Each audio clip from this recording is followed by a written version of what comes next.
Hello, welcome to chemistry and tool. कैसे हैं आप?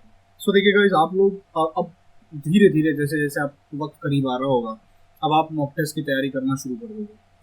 कुछ बच्चों का मैसेजेस मेरे पास आया था सर, मॉक टेस्ट से रिलेटेड, या नॉट ओनली मॉक टेस्ट, जब हम IIT JAM का पेपर देने जाएंगे तब कुछ चीज़ें हमें बताइए कि क्वेश्चन पेपर को कैसे अटेम्प्ट करें, कैसे सॉल्व करें, क्या चीज़ें करनी चाहिए, क्या चीज़ें हमें नहीं करनी चाहिए।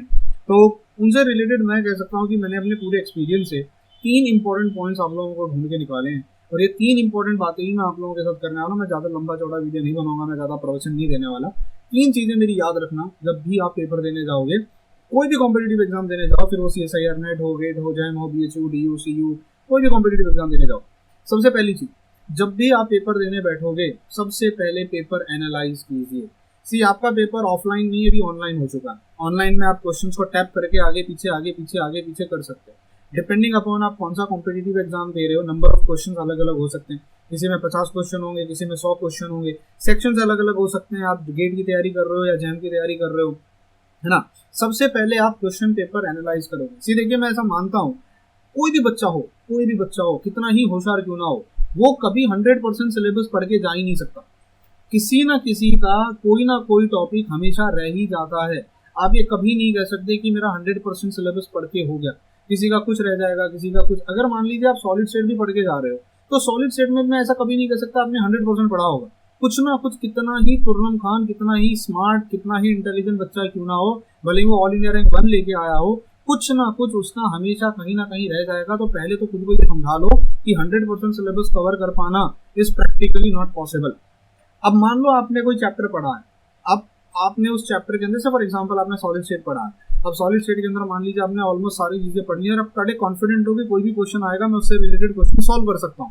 तो आपकी पहली ड्यूटी बनती है, क्वेश्चन पेपर जैसे ही आपके सामने आएगा, आप स्टार्टिंग के 5 से 10 मिनट सिर्फ बैठोगे, क्वेश्चन को टैप कर करके देखोगे कि कैसे क्वेश्चन है। बहुत बार क्या होता है कि मैं मेरे पर्सनल एक्सपीरियंस से बता रहा हूँ। मान लीजिए क्वेश्चन नंबर 1 आपने आया, आपको नहीं मालूम क्वेश्चन नंबर 10 कौन सा है या क्वेश्चन नंबर 11 कौन सा है, आपको नहीं मालूम क्वेश्चन नंबर 12 कौन सा है।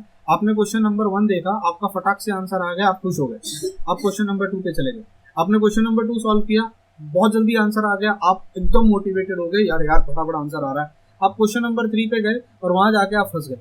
ये एक ऐसा क्वेश्चन था जिसने मान लीजिए सॉल्व, आपको क्योंकि कॉन्फिडेंस आया, आपको 2 क्वेश्चन राइट, पहले ही 2 मिनट में 2 क्वेश्चन राइट आ गए, आप कॉन्फिडेंस में आ गए। आपने तीसरे क्वेश्चन को, क्योंकि आप सीक्वेंस में जा रहे हो, आप इस क्वेश्चन नंबर 3 पे टाइम बर्बाद करोगे, 5 मिनट दोगे, 4 मिनट दोगे, आप किसी तरीके से आंसर निकाल लोगे, आंसर राइट आएगा, पर 4 मिनट 5 मिनट लग जाएगा।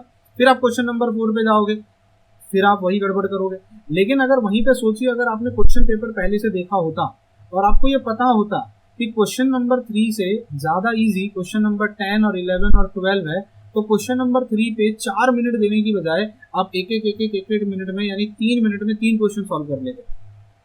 आप कहने का मतलब समझ रहे हो। इसीलिए क्वेश्चन पेपर को एनालाइज करना सबसे पहला काम है। अगर आप मेरे स्टूडेंट हो, आप सबसे पहला काम क्वेश्चन पेपर को एनालाइज करोगे। क्या एनालाइज करोगे? आप क्वेश्चंस को 3 कैटेगरी में डिवाइड करोगे।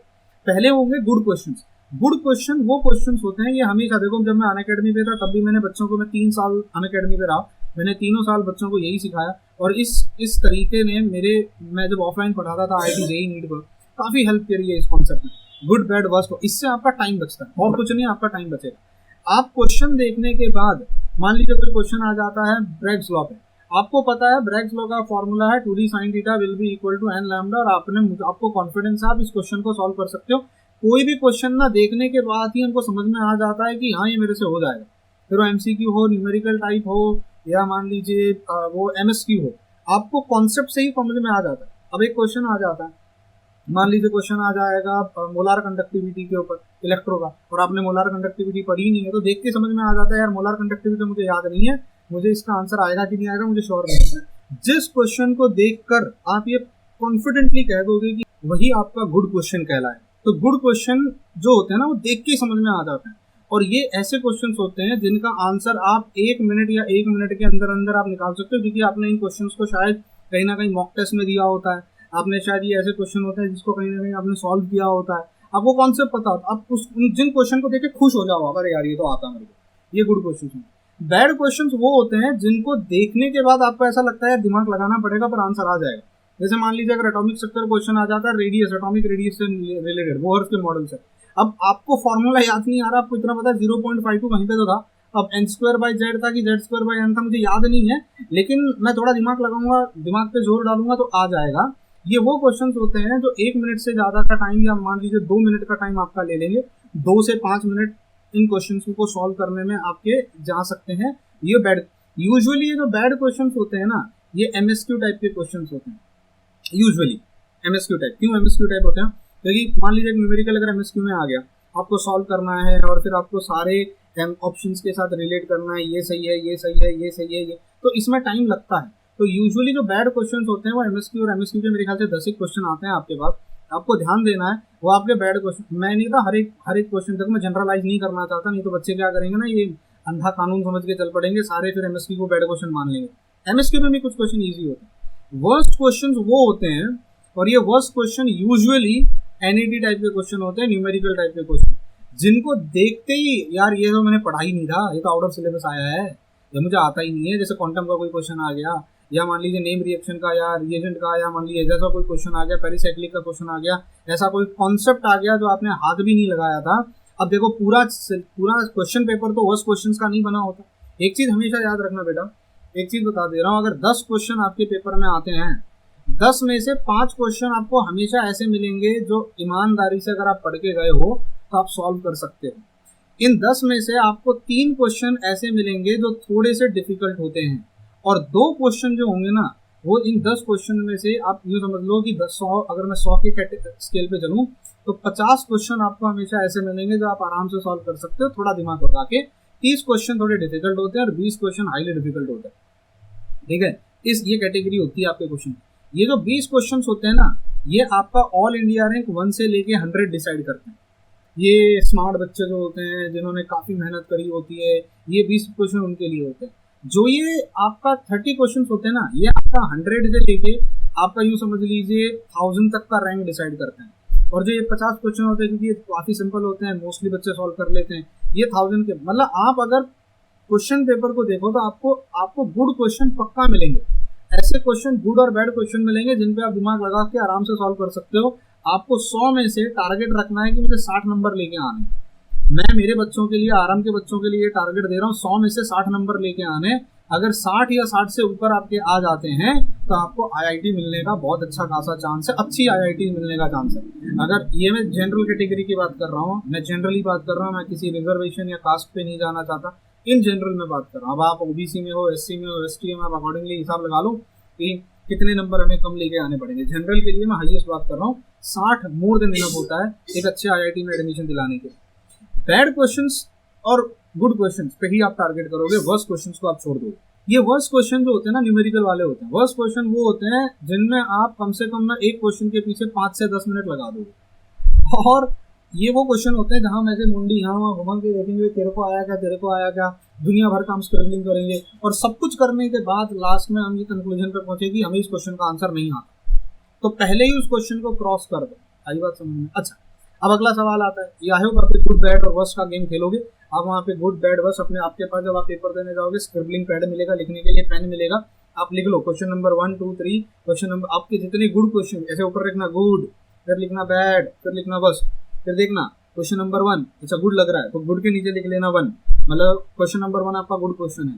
फिर नेक्स्ट करना, ये क्वेश्चन डिफिकल्ट लग रहा है, वर्स्ट, क्वेश्चन नंबर 2 वर्स्ट, तो गुड के नीचे सारे नंबर ऑफ क्वेश्चंस, बैड के नीचे।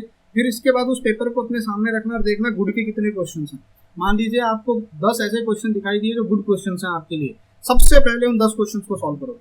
फिर वो MCQ टाइप हो, MSQ टाइप हो या नेट टाइप हो, फर्क नहीं पड़ता। कुछ बच्चे मुझसे ये भी पूछते हैं अक्सर, सर पहले कौन सा सेक्शन सॉल्व करें, NAT करें, MSQ करें कि MCQ करें, कोई फर्क नहीं पड़ता। आप अगर आपके 10 के 10 क्वेश्चन नेट टाइप के हैं, आप वहाँ चले जाओ। अगर आपके 2 क्वेश्चन MCQ में है, गुड क्वेश्चन, 2 क्वेश्चन MSQ में गुड क्वेश्चन है, और 8 क्वेश्चन आपके नेट टाइप में है, तो पहले MCQ MSQ उड़ा दो ना यार। आपको पहले गुड क्वेश्चंस करना, कोई क्लासिफिकेशन नहीं है कि पहले क्या करना है, पहले क्या नहीं करना। आई बात समझ में? गुड क्वेश्चंस कैसे पहचानना है, ये डिपेंड करेगा कि आपने कितना रिवीजन किया है, आपने कितना फॉर्मूला शीट बार बार देखी है, कितने बार उस या कितने क्वेश्चंस उस कॉन्सेप्ट से रिलेटेड आपने सॉल्व करवाए हैं या किए हैं, या कितने प्रीवियस ईयर क्वेश्चन आपने मॉक टेस्ट में क्या उस टाइप के क्वेश्चंस को अटेम्प्ट किया था या नहीं किया था, उससे समझ में आएगा कि वो गुड क्वेश्चन है या बैड क्वेश्चन। ये दो आपको मेरी सलाह समझ में। एक तीसरी सलाह पे जाता हूँ जो बहुत इंपॉर्टेंट है, ईगो सॉल्विंग नहीं करनी है। अब ईगो सॉल्विंग क्या होती है, 90% बच्चे इस ईगो सॉल्विंग का शिकार होते हैं और बच्चे यही गलती करते हैं। एक एग्जांपल के तौर पर, एक हुआ क्रिएट किया होता है कि क्वांटम बहुत इंपॉर्टेंट है, थर्मो बहुत इंपॉर्टेंट है। भाई हाँ, थर्मो इंपॉर्टेंट है। थर्मो के कम से कम आपको 2 से 4 क्वेश्चन मिलेंगे, 2 से 3 क्वेश्चन जैम में मिलेंगे। अब 2 से 3 क्वेश्चन थर्मो के आना मतलब बड़ी बात है। अब थर्मो इतना बड़ा है कि एक स्टूडेंट जो होगा वो डर जाएगा और वो थर्मो पढ़ेगा।